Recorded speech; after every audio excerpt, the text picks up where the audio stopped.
In our news headlines for tonight, Niue will not be sending a group to the 12th Pacific Arts Festival in Guam next month. Niue Tourism proceeds with preparations for Anzac Field of Remembrance and banquet commemorations.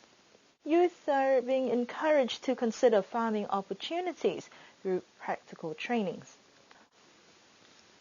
It has been confirmed that Niue will not be sending a team to the 12th Pacific Arts Festival in Guam. The Pacific Arts Festival was established in 1972 as a way to address the issues regarding the loss of traditional culture through development and assimilation.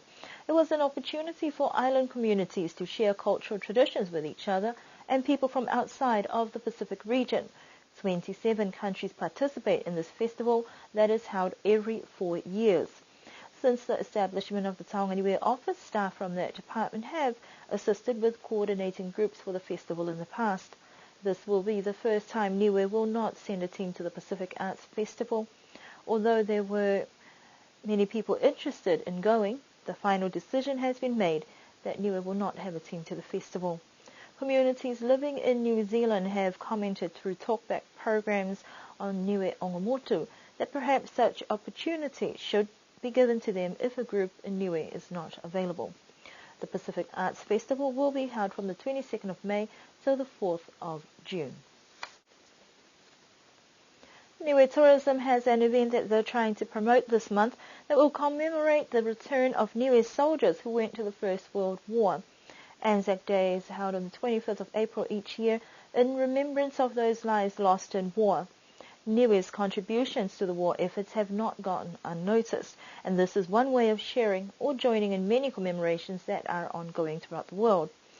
This is a new initiative, and Niue Tourism also see the potential to attract tourists as well as those who may be interested in being part of an event linked to a significant part of the island's history. This commemoration, it's more of the reflection of the 100 years that we had celebrated in last year in 2015, and that was a very dubious occasion, so we thought, why don't we commemorate them coming home and their return. So that's our event for this Anzac Day on the 25th of April.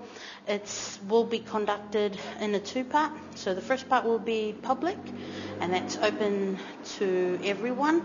And that one, we will be holding a candlelit vigil, which will allow 150 candlelights lit around the Memorial Cenotaph at around the Millennium Green. And then those who did not make it back home or who died on the journeys back home, they will be extinguished. The second part is a ticketed event, and that's a commemoration banquet where we will have the opportunity to listen to one of the speech contestants that participated in the New Zealand High Com Anzac speech competition, or World War I 100-year speech competition.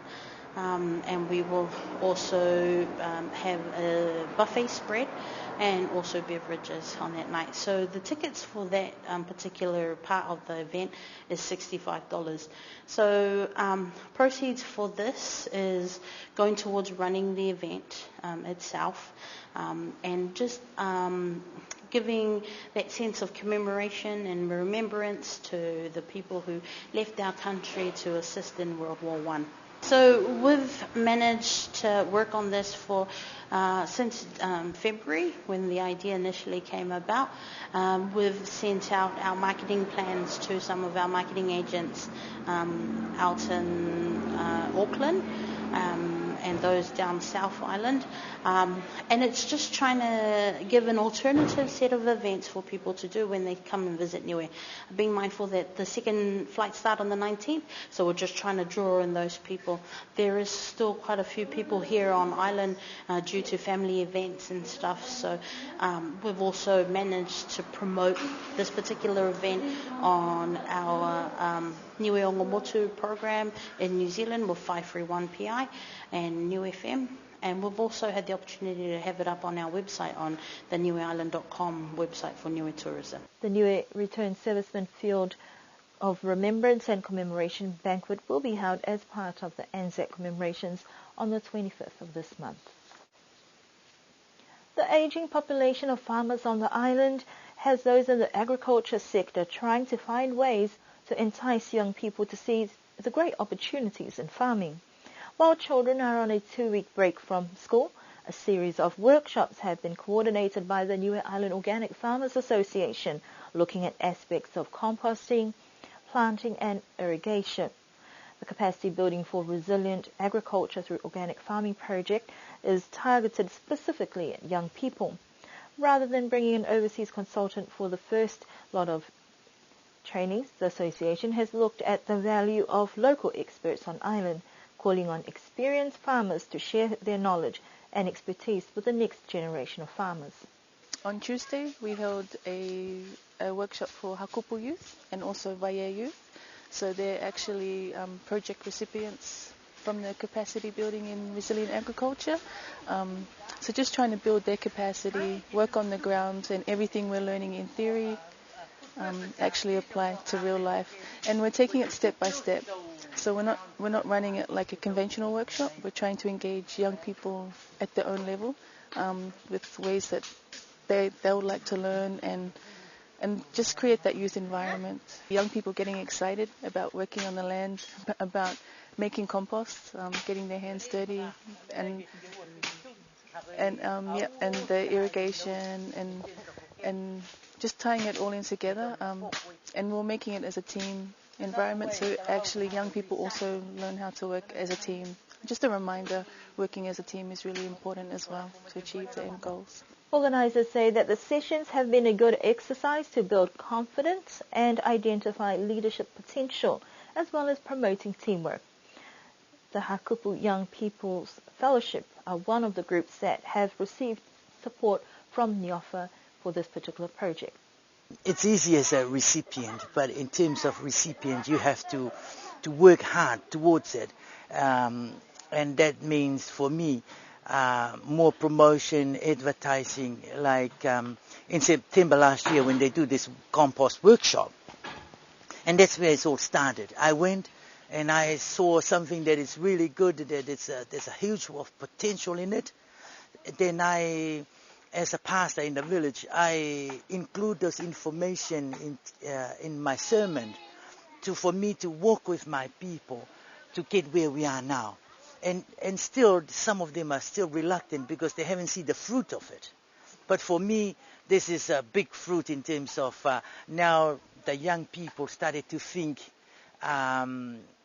in terms of related spiritual life, God's creations with our lives, and we have to work on it. And now they started to come through because receiving as a recipient, it's easier to get money and other stuff. But we have to really walk the talk. But it's something good. I can see it's growing slowly but steady. We caught up with the group earlier today and spoke to some of the youngsters about what they have learned or enjoyed about these workshops. I wanted to come to this workshop because I wanted to learn about organic stuff and how to make do compost.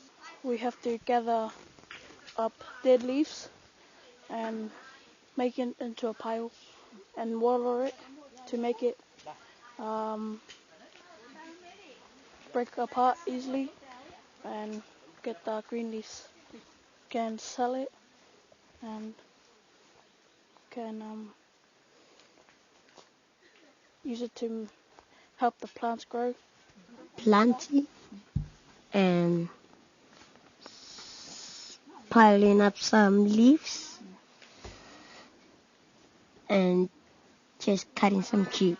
The response and turnout has been quite positive, and organisers also acknowledge that with the many distractions and technology available to young people these days, there are also ways to incorporate those interests into the capacity building component of this project.